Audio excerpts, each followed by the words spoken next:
So, the Black Lives Matter movement has inspired me to start doing independent research onto the issue of police brutality and statistics. How often certain groups of people are arrested. I've done some a little bit of research, a tad bit of research, and I've come up with a couple of interesting tidbits. Most particularly, the 12% of the population, 50% of the crime.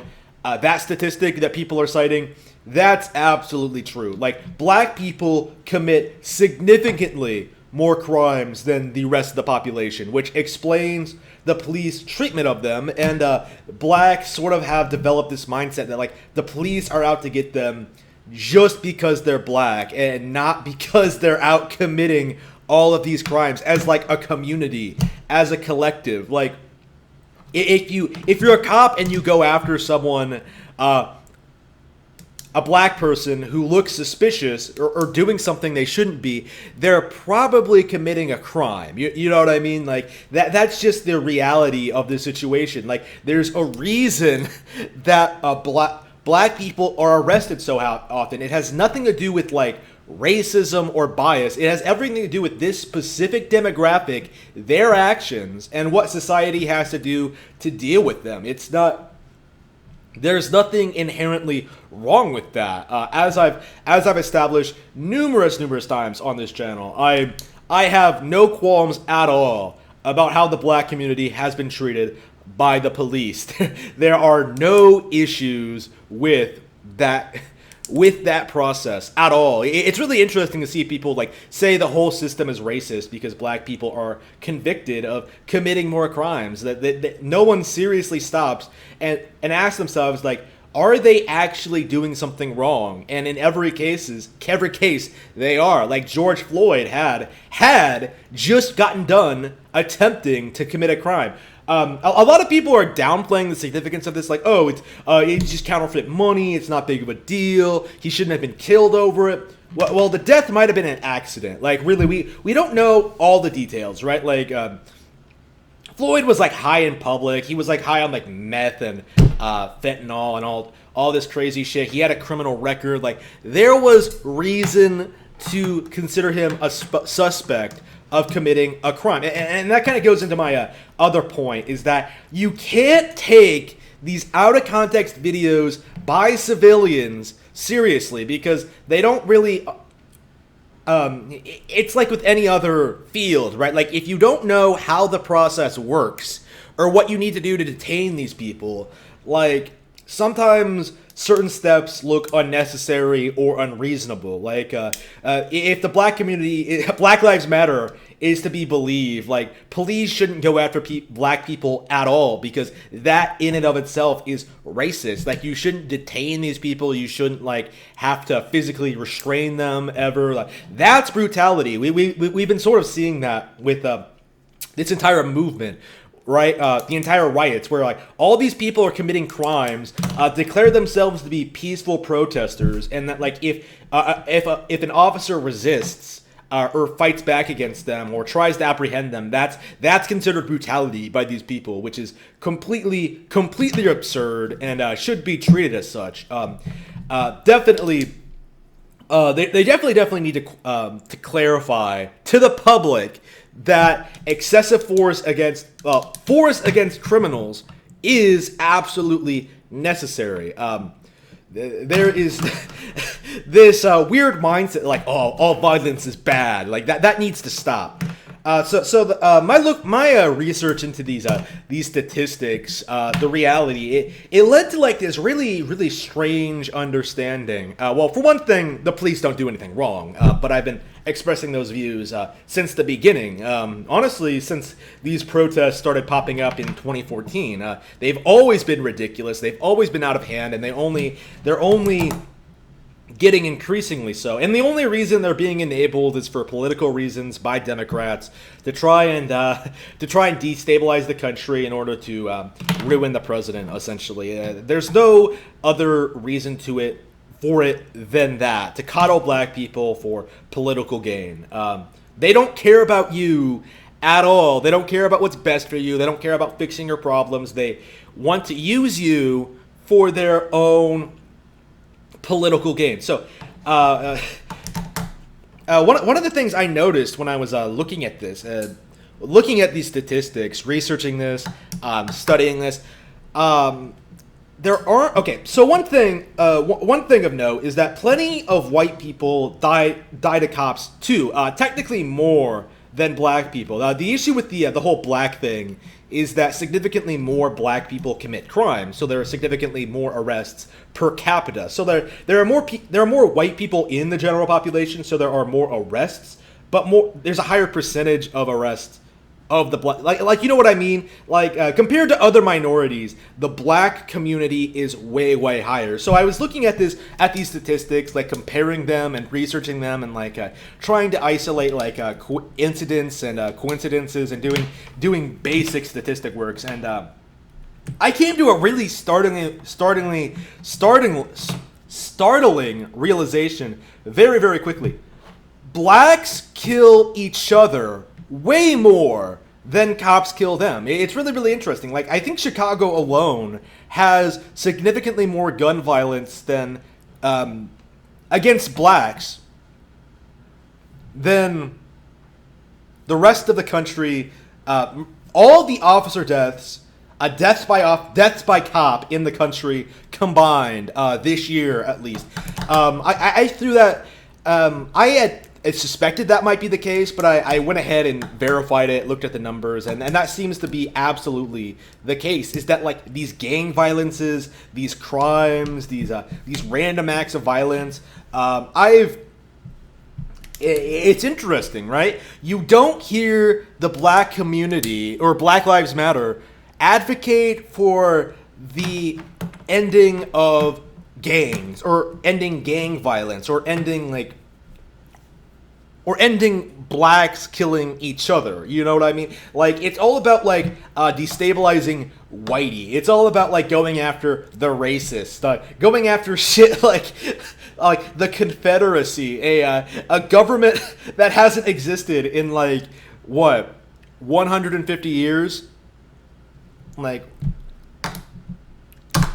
going after the Confederates, a group of people that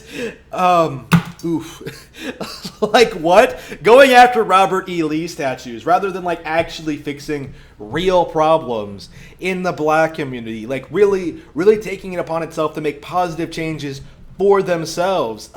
They holster basically all of their problems onto white people. Like, stop killing us! Stop killing us! Like, who the fuck is killing you? Like, really? Like, if anything, George Floyd, people like him sort of absolutely put themselves in these situations by being career criminals, doing all this stupid shit that would get them in trouble with the law, getting away with it for a long time, and then finally reaching its natural conclusion of under the knee, as you could imagine. The long arm of the law caught up with you, I suppose. Are people even aware of like George Floyd's criminal record? I don't follow mainstream news because there's no point. They leave out key details. Like, how many people are even talking about like the Seattle autonomous zone? Like, I'm almost tempted to like go like people around me and start talking about it and see if they know what I'm talking about, because like I'm not sure if the mainstream media is talking about that.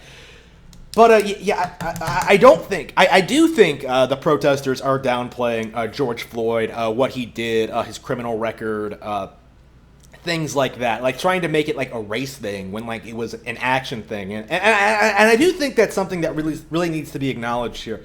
Like, you don't learn to hate black people because they're black. You learn to hate them because of their actions and how they treat, not even you personally, but like the world around them. You know what I mean? Like, people are always talking about like unlearning racism, like unlearn your bias against the black community. But what does that mean? Like, it means like, don't take your personal experiences into account. Like, does that mean go into like rough neighborhoods and get mugged, shot at, raped?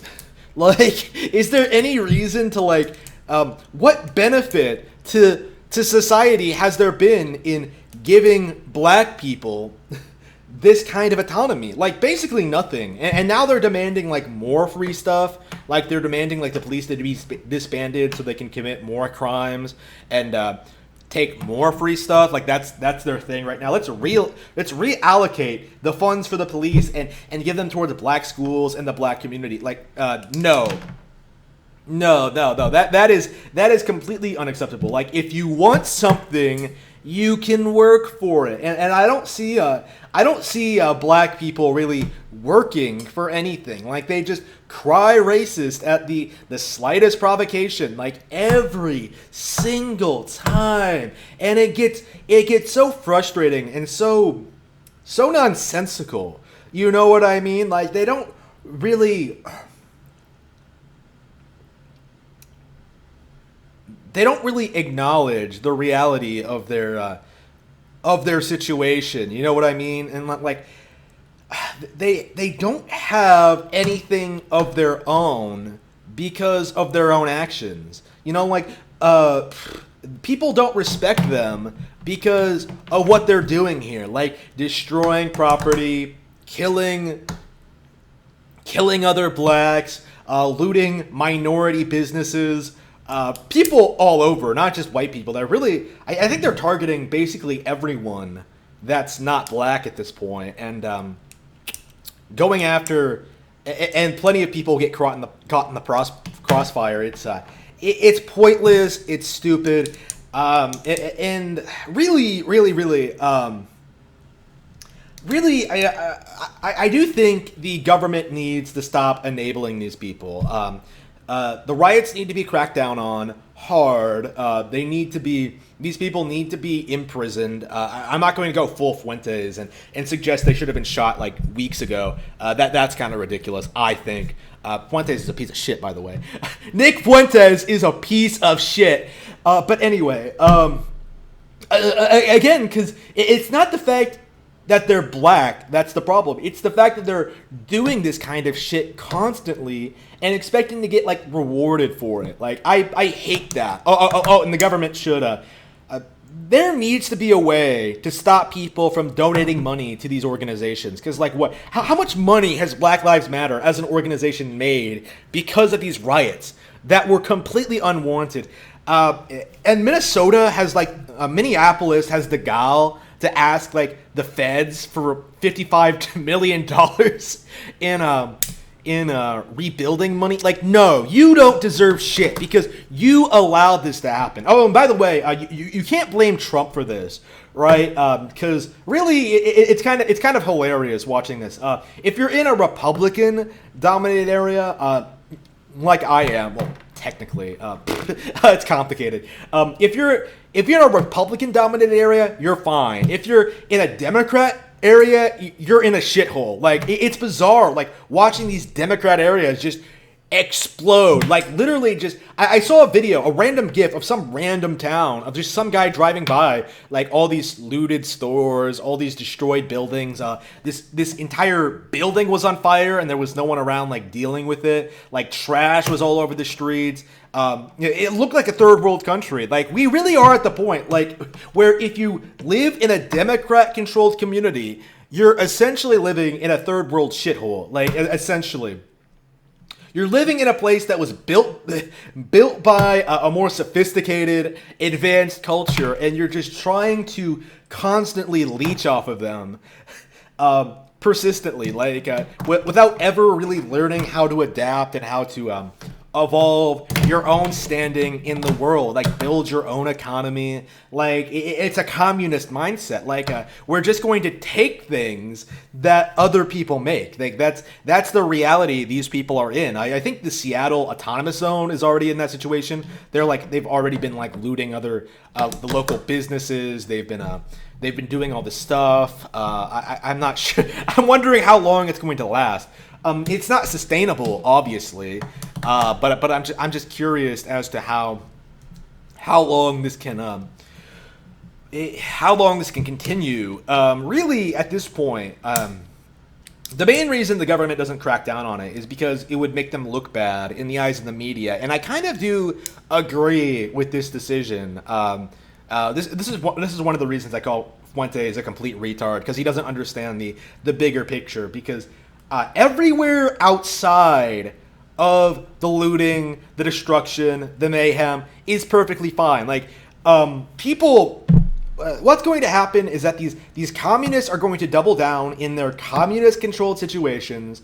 The actual providers are going to flee, move to like better areas, and work to prevent this kind of stuff from happening again. And eventually the Democrats are going to be voted out. I think it's inevitable at this point. I think people have had enough. I do think everyone who's been enabling these riots are going to get shit canned in the next upcoming election.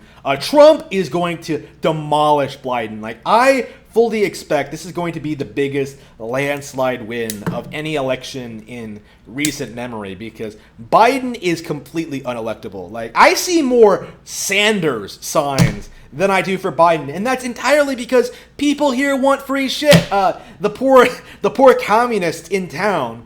This is what I mean when I say I live in a sort of a Republican community. The people in town are complete faggots, but people outside are perfectly fine. The communists in town, will try to demand for free stuff constantly. They don't breathe. They don't bring value to anything. They have no organizational skills. They have no real value other than their vote for communist policies. Eventually, these people are going to die out. Of all the people I know personally who are communists, I can assure you that none of them have children, and I don't think any of them will, because they're just that broke, that poor, that stupid, that lazy, pro-abortion, really disgusting people, right? All around.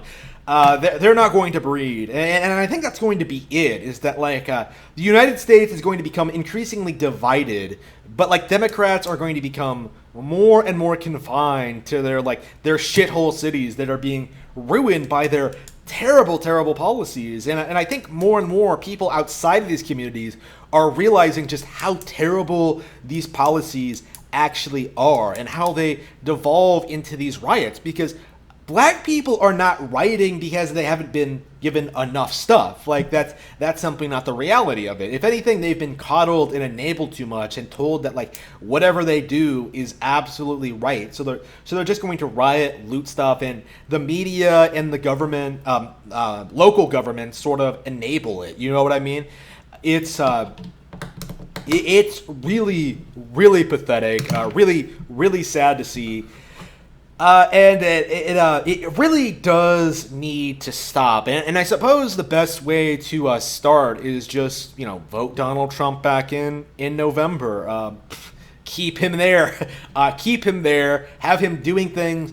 It's kind of incredible, how the Democrats are literally, burning the country, burning it down. And, Trump is still really doing really well with the situation, with what he's given, because he's so good at what he does and handling the country and handling these kind of situations and handling these people. And I do think that's the main thing here, is that we can't take these people seriously. We can't respect Antifa. We need to learn who Antifa is. We need to identify them. We need to deal with them. We need to have someone going after them. Trump declared them a terrorist organization, so hopefully that goes somewhere. We need to deal with the rioters, the blacks. We need to prevent this kind of thing from happening again. We need to vote out the people who started these riots. And I think we need to start holding social media like Twitter and the media accountable for how hard they shilled for this, how hard they enabled it, because they are a big reason as to why so many NPCs, people who don't think critically about this stuff, were seriously led to believe that looting would somehow benefit Black people and somehow be an adequate revenge for slavery, which is completely ridiculous, completely unacceptable. and should be condemned. If you know anyone like that, just shit all over them. They are not worthy of your respect. It is completely laughable at how hard these people try to cope and try to pretend that like everything is Donald Trump's fault. No matter where you are in life, it's interesting. If you're a black person on the streets, if you're a local government official, if you're like, I don't know, like no matter where you are in the country, like somehow your income level, somehow all of your problems are because of the Republicans and Donald Trump. Like that mindset needs to stop. That mindset needs to just go away. It is completely unacceptable. It's ridiculous. People need to take responsibility for their own actions. We need to stop enabling these people who refuse to work.